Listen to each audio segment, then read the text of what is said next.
இந்த பிரதேச சபையின் ஊடாக நாங்கள் வருமானங்களை எவ்வாறு பெற்றுக்கொள்ளலாம் என்ற அடிப்படையில் நாங்கள் கலந்துரையாடி என்ற பொழுது நானும் தவிசாளர் அவர்களும் சில பிரச்சனைகள் காலகாலமாக இருந்து கொண்டே இருக்கின்றது.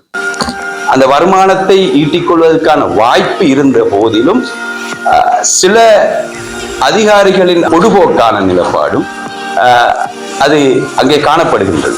என்னவென்றால், உதாரணத்துக்கு ஒருவர் வீடு கட்டுவதற்கான ஒரு அனுமதியை பெற வந்தால் அதை இழுத்தடிப்பு செய்வது, அதை உடனடியாக செய்து தவிசாளர்கள் கவனத்துக்கு கொண்டு வந்து அதை உடனடியாக செய்கின்ற பட்சத்தை மன விருப்பத்தோடு அவர் அந்த வேலையை செய்வார்.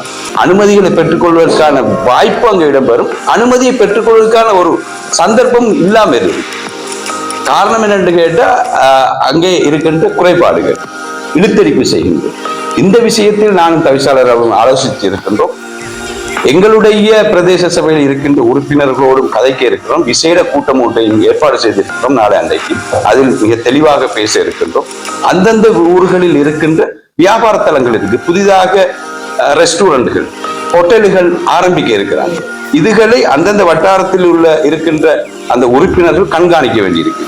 அந்த அடிப்படையில் அந்த வருமானத்தின் ஊடாக எங்கள் பிரதேச சபைக்கு அவர்களிடமிருந்து நிதியை பெற்றுக்கொள்ளலாம். அந்த வருமானத்தையும் நாங்கள் பெற்றுக்கொள்வதற்கான ஒரு நடவடிக்கையை நாங்கள் ஆரம்பிக்க இருக்கின்றோம்.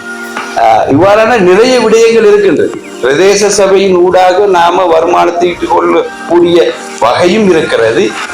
இதே நேரத்தில் இருக்கின்ற அரசாங்கம் பிரதேச சபைக்கான நிதியை ஒதுக்கக்கூடிய வாய்ப்பை அவர்களும் ஏற்படுத்த வேண்டும். கடந்த ஆட்சி காலத்தில் இந்த மன்னார் பிரதேச சபைக்கு ஆன ஒரு நிதி, பாரிய நிதியை முன்னாள் அமைச்சர்கள் வழங்கி இருக்கிறார்கள். அதன் ஊடாக பாரிய சேவைகள் இந்த மன்னார் பிரதேசத்துக்கு குறிப்பிட்டு சொல்லலாம். நிறைய விஷயங்களை சொல்லலாம், நிறைய அபிவிருத்திகளை செய்திருக்கு. அந்த வகையில் இந்த அரசாங்கத்தோடு இருக்கின்ற தவிசாளர்கள் இருக்கிறார்கள். மிக விரைவில் இந்த மத்திய அரசாங்கத்தில் இருந்து உள்ளூராட்சி மன்றங்களுக்கு தயவு செய்து நிதிகளை கொண்டு வாருங்கள் என்று மிக மிக தாழ்மையாக கேட்டுக்கொள்வதோடு, எதிர்காலத்தில் இந்த பிரதேச சபையின் ஊடாக அவர்களுடைய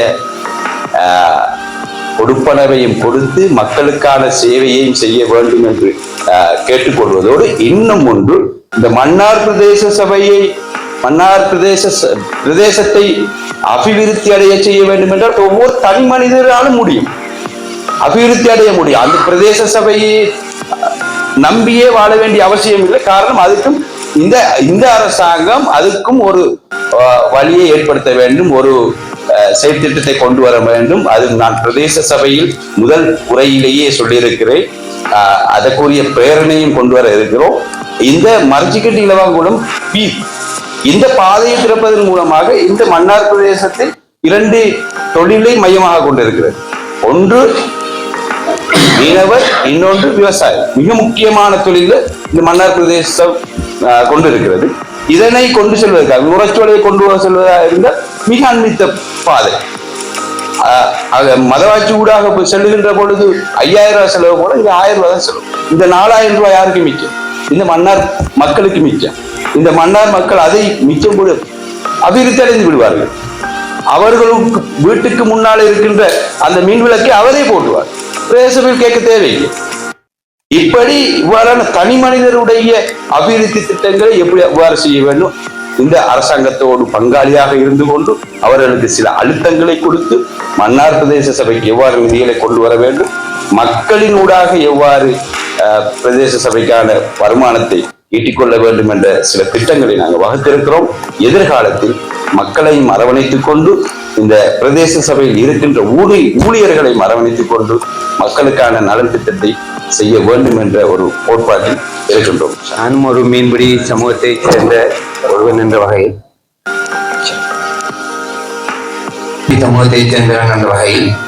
மீன்பிடி எனது தந்தையர்கள் ஆணையாளர் கூறியது போல எனது தந்தையர்கள் மீன்பிடி தொழிலே கொண்டிருக்கிறார்கள். நான் கடந்த காலத்தில் 35 வருட காலமாக ஆசிரியர் தொழிலை செய்துவிட்டு ஒரு ஓய்வு பெற்றிருக்கின்றேன். அதனால் கல்வியை எனக்கு ஒன்றாக தெரியும். இருந்தாலும் வருமானத்தை ஈட்டக்கூடிய வகையில் மொசலை பிரதேசத்தில் சுற்றுலாத்துறையை மேம்படுத்தலாம். அங்கே அல்லுராணி கோட்டை என்னும் ஒரு பிரசித்தமிட்ட ஒரு கோட்டை இருக்கின்றது, அதை வளப்படுத்தலாம். மற்றும் கல்லாறு என்ற இடத்தில் ஒரு கல்பட்டி கண்டக்குடியில் செய்வதை போன்ற ஒரு சுற்றுலாத்துறையை மேம்படுத்துவதற்கான வாய்ப்பு அங்கே மணல் மேடுகளும் போட் ட்ரைனிங் செய்யக்கூடிய இடங்களும் இருக்கின்றன. அதை நான் பார்வையிட்டேன். அதை பலப்படுத்தி வருமானத்தை கூட்டலாம். மற்றும் நம்ம கௌரவ உறுப்பினர் சொன்னது போன்று இளங்குள பாதையை தொடர்ந்து அதால போக்குவரத்து செய்வதன் மூலம் வருமானத்தை ஈட்டலாம்.